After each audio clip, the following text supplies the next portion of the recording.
I don't think, we talked about this when it came out, but I want to put things into perspective because unfortunately there are a lot of people that still think all of this nonsense that's taking place has to do with health. There's still, believe it or not, there's people out there that believe this has to do with health, and it has little to do with health. I think health is more of a side note.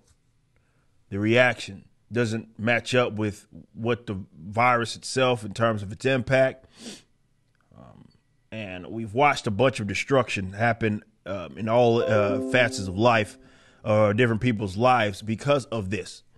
Welfare statism, money issues, with basically this being used as sort of this way to funnel a bunch of money. We've had one of the biggest wealth, the biggest wealth transfer probably in recent modern human history, at least when it comes to the United States of America. We can at least concede that. And it was all used on the back of the pandemic or COVID. Now, this was something that was covered back in May initially.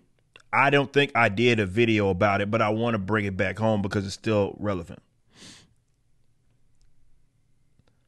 COVID vaccine profits meant 9 new pharma billionaires. Okay? When you see the CEO of Pfizer, and he is, for whatever reason, being interviewed by the corporate press about his thoughts on and all that about when it'll be safe to return to some sort of normalcy. And he, of course, explains that, oh, yeah, we may be able to get there, but, yeah, it'll require you guys to basically get boosters.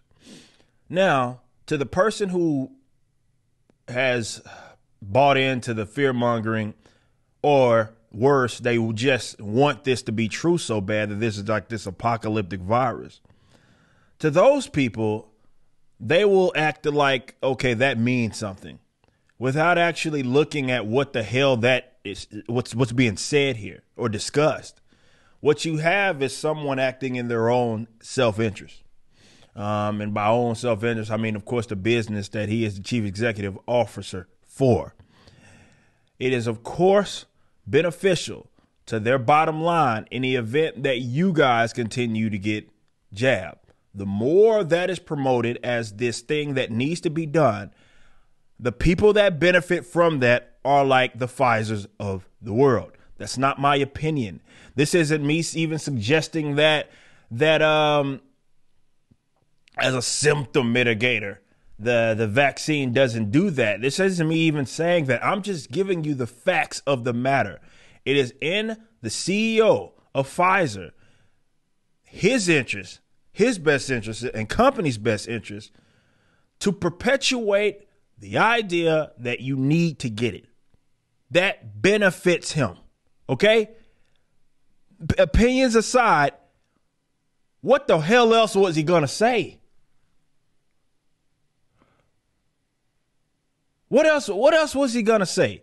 The government paid them billions upon of dollars to develop this in the first place. And of course, they keep getting the money, which again is funded by the taxpayers, to produce this. So the more you guys are taking it, the more they benefit from it. The problem is that a lot of people are unfortunately it's operating under this moronic idea is more so what it is. That has absolutely nothing to do with why they would suggest that. Like, that's completely removed. It has everything to do with health and safety and all of that. As this article reads, COVID-19 vaccines have created at least, so it's probably some more in between, 9 new billionaires after shares in companies producing shots soared. And these are shares in companies that members of Congress, or rather, sometimes you got to kind of do stuff like that under the table, have spouses, family members who, of course, are in on this as well. Topping the new list of billionaires are Moderna CEO of BioNTech. Both CEOs are now worth $4 billion. Senior executives from China's CanSino Biologics and early investors in Moderna have also become new billionaires, partly in expectation of profits earned from COVID vaccines. It says Moderna share price has gained more than 700% since February of 2020, while BioNTech has surged 600%. Guys, it says the 9 new billionaires are worth a combined $19.3 billion, enough to fully vaccinate some 780 million people in low-income countries, campaigners say. Now, people that look at this issue right here would immediately point to, okay, well, we need to tax them more. And this is just classic government. A government created, subsidized problem, and then the government comes through and says, okay, we need to help out in this given scenario because we're for the little guy, despite it being them that lined you up in the first place. The fact that there are people out there that don't even take this type of stuff into consideration. And this is why I talked about the push for youngsters to be jabbed, which we'll talk about even more later. To act like that just comes from solely the kindness of the pharmaceutical companies' hearts, because they just want to protect the children, right? The children in which it's almost statistically insignificant in terms of their impact, being hospitalized or dying from it. You're talking, I believe it's barely 100 within the age of 5 to 11 of them that have passed from the COVID. Yet for whatever reason, people are rushing. Pfizer, if I'm not mistaken, was one of the first ones that came. Oh yeah, this is for sure. Our trials are indicating that this is efficient for them and it's safe, of course, for these youngsters. As if, oh well, we know we're going to get more money. That's more people that are going to be intaking this. And there used to be a time where people looked at pharma companies for a lot of the sham that it is. Look, there's no. And this isn't me being anti-medicine or even vaccination. No, that's not what this is. It's more of, you look at the approach to health in this country, and everything seems to be geared around slapping a Band-Aid. Like, they haven't even come up with like a legitimate, like, I know they pivoted from what the vaccine more so was.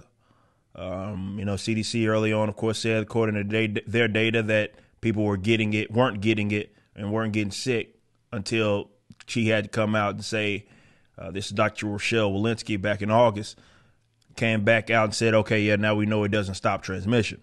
That's what she said.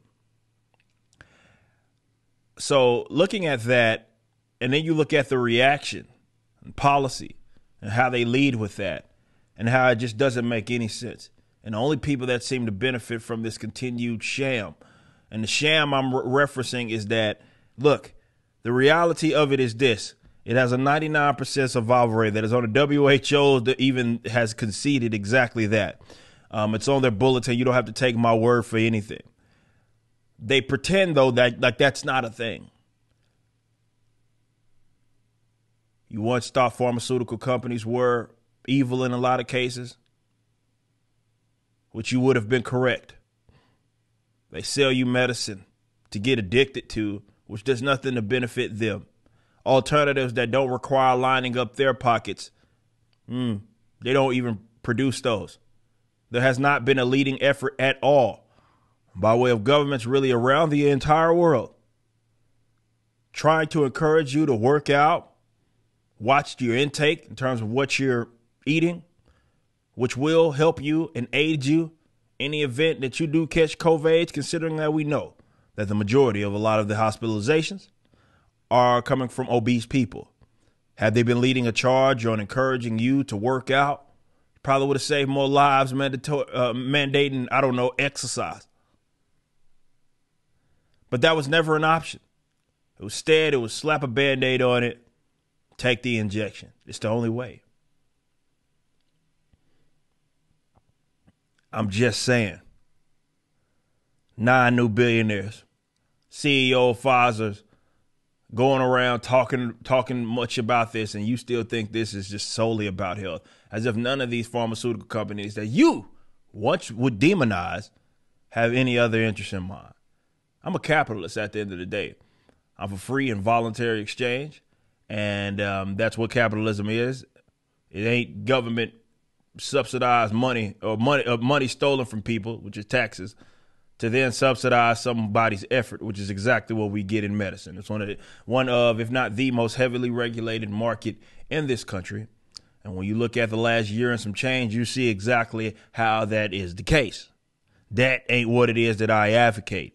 So for you crackheads who are probably watching this video, oh, now you're against people making money. No, I'm against people being stolen from to then pay for pharmaceutical companies that use the state to really monopolize a lot of what it is that they have, not necessarily pertaining to the vaccines, but to a multitude of other things. When people do have cheaper medicine that they're willing to build, well, they can't because of these crooked patent laws and all of that.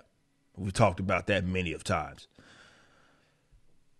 All I'm asking is that you look into it just a little deeper. Surface level is just not enough. It's just not enough. You just watched a clip from my podcast, For Canon's Sake. Catch us live at 12 p.m. throughout the week over at youtube.com/YoungRipper59 and follow us over at odyssey.com/@YoungRipper59. If you want to watch the entire video cast after the show is over, just be sure to become a member on the YouTube channel. Of course, the full audio portion of the podcast is available for free on all major digital platforms, or just visit forcanonsake.com.